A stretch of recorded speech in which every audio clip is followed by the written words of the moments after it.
Namaskar, I am Nishant Kumar Azad, and today we are joined with Dr. Geevarghese Mar Yulios. He is Bishop at the Metropolitan Kunnamkulam Diocese of Malankara Orthodox Syrian Church and President of National Council of Churches. Welcome to Organiser, sir. As we see that we are going in, India will go for polls, and polling is into 7 phases. Kerala will face the election in second phase. How do you see this election days? First of all, for Organiser, all its viewers, and to the entire country, I wish all the best because this parliament election means the biggest election process ever in the history of the world. So it starts tomorrow, 19th, and it goes till 4th June, I think, when the result is coming.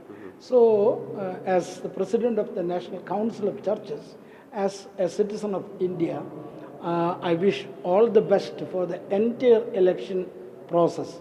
May God's blessing be with all the entire system.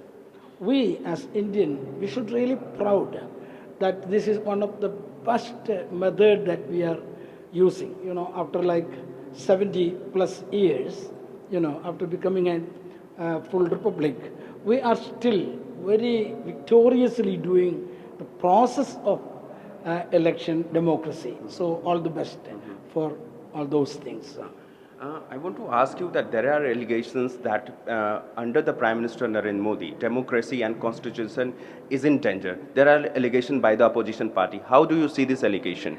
See, when we say that the ruling party and the opposition party, whatever the ruling party is doing, unfortunately, we have the notion that the opposition means to say opposite to what is happening. So it's a tendency. It's a philosophy of the world itself. If I do something and you say that you are opposition, so you have to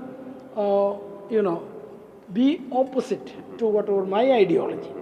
So that's one aspect of it. But at the same time, it is also needed thinking self that am I doing for my own esteem, my own egoistic positions, or am I working for the land? How much I'm harming, how much my party is harmful to democracy itself. If something is there, it should be corrected. I'm not particularizing this issue, that issue. But in general, we have to respect, the what you call the kovil of democracy, the temple of democracy. Bharat Mata, when we say the Bharat Mata, that the mother of democracy, human rights, all these issues. So how much I am harmful to that concept?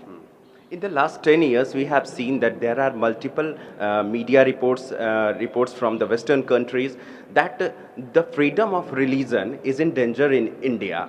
How do you see these allegations by the media houses and the Western countries? See, we are in 21st century, third decade. Still, more worse things are happening towards human rights issues. See different issues in different lands. What happens in Ukraine? What happens in Palestine? What happens in different areas in that respect? And how many places all freedom is negated for the local people? And why the other countries are talking too much about India? We know, the Indian people, our democracy, we know how to manage things. We don't need that the America is saying that dangerous, Indian democracy is in danger. What right Russia has to say to us that Indian democracy in danger, or China? Yeah, right. For example, there are some people, there is many land, there is no democracy at all. And they are barking at Indian democracy. That I don't agree. We are an independent nation. We know how to manage things within the country. We don't need any external affairs in these sort of things. As we are in Kerala, let's discuss something about Kerala. It is alleged that Kerala is facing a migration crisis, employment crisis, and another thing is that Kerala has become a recipient of remittances from foreign countries. How do you see this situation? See, that's somewhat reality. Migration is a reality. And basically, we cannot do much against that because here we have job issues. The people, jobless people, are mounting like anything. Right. And also, there is a lot of many different sort of what you call reservation. So all the upper level people, so-called upper level people, in name of religion, culture, and all these things. So many people, though they are really capable, they are not even to think about receiving a job here. So their option is that they are needed in other countries. Recently I was visiting Ireland for a purpose. Migrating people are, lot of Malayalis are there. And entire Gulf countries for the last many decades or near to a century, Malaysia, Singapore, Gulf countries, and then US, all with Malayali people. So they are looking for job, and first of all, they won't get that reservation and any other, privileges here. So they go abroad for winning their bread. So what are you will suggest to the state government and the central government to stop the migration and deal with the employment crisis? I won't say stop the migration. People has all the right. For example, one British man, if he wants to come and do some job in Kerala, if law agrees him, let him come and work. I know one German person, his wife is a German teacher here in Kerala, and he was here, is residing here. So he saw that there is no enough people as craftsmen, to cut a tree down and so on. So he even gave advertisement. Those who want to cut their trees, let me know, phone number. And he's very busy. A German guy doing this sort of work in Kerala. And other states, from other states, lot of people working in Kerala. So there is nothing wrong that someone comes here or someone goes out. Only thing is that we need balanced, clear policies on this matter. So do you accept that this is an issue here? It is migration itself. I don't want to say that that's itself an issue, but job. The duty of the government is that to have maximum job opportunities in the country, and also security, human security. Whatever may be the reason, the basic human security, women's security, religious freedom, not to manipulate one religion over another religion, but religious freedom, comforts, basic comforts, infrastructure. So do you think that there is freedom of religion under PM Modi? See, I don't want to specialize something, but our constitution hasn't changed anything, and nothing special happening. We see that some issues there, some issues here. Whatever happens at one point, then immediately saying it's because of Modi. That I don't agree. But the government has to see what is the reality.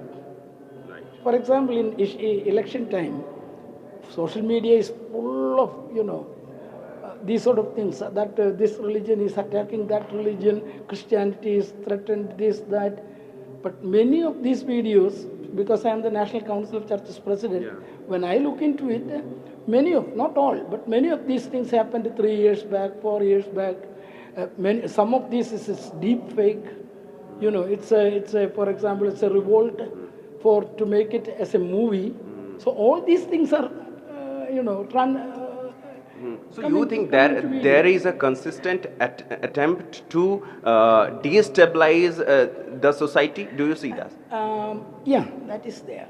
That to get vote banks, to make some phobia. Oh, Christians are under threat. Under this government, Christians are threatened, these are threatened, that are threatened. But if those things are there, we have to see that.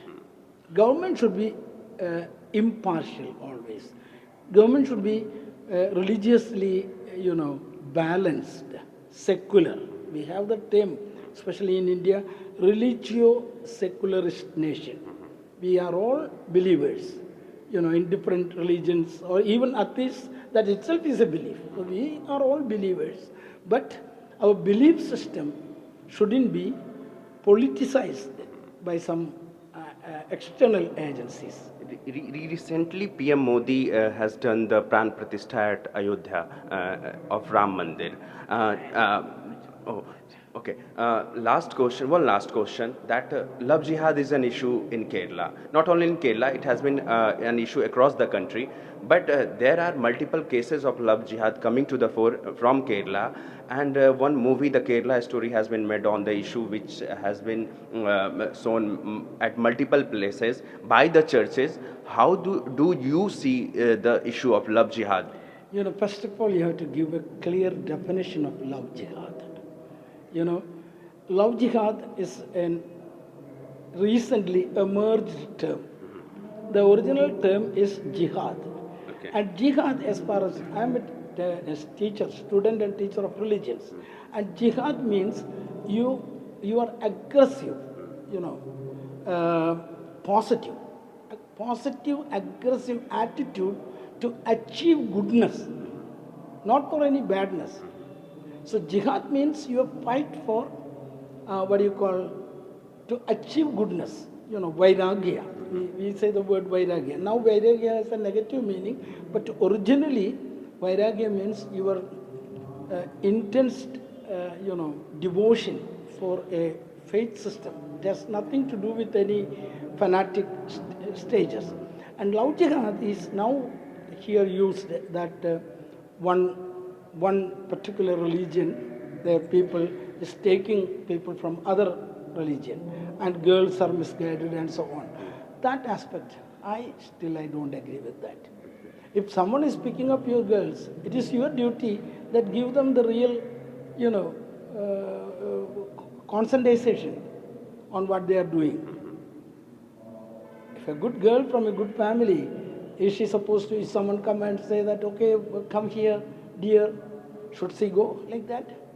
So that term, love jihad, I don't agree. But it's a reality. Up to a certain extent, these things are happening. And this is not good for a secularistic society. Okay. One last question. As you explained the jihad word into a positive sense, you elaborated that what is the exact meaning of jihad.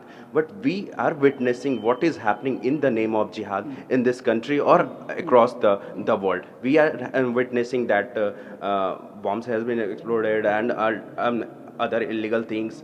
People are being murdered and lots of things happening in the name of jihad, in the name of Allah.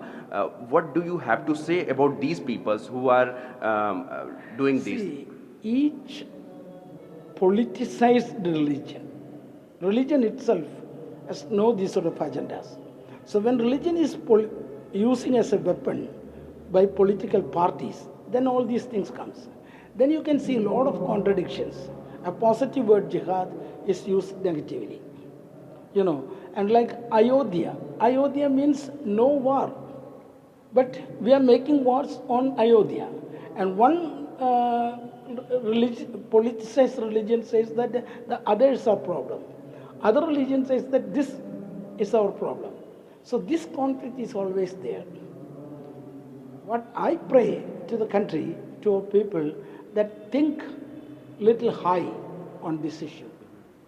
One last question. Vivekananda said your religion should help you to become a good person, a good human being. No one is asking that are you Christian, are you Muslim or a Hindu and so on. But the basic question is, are you a good human being?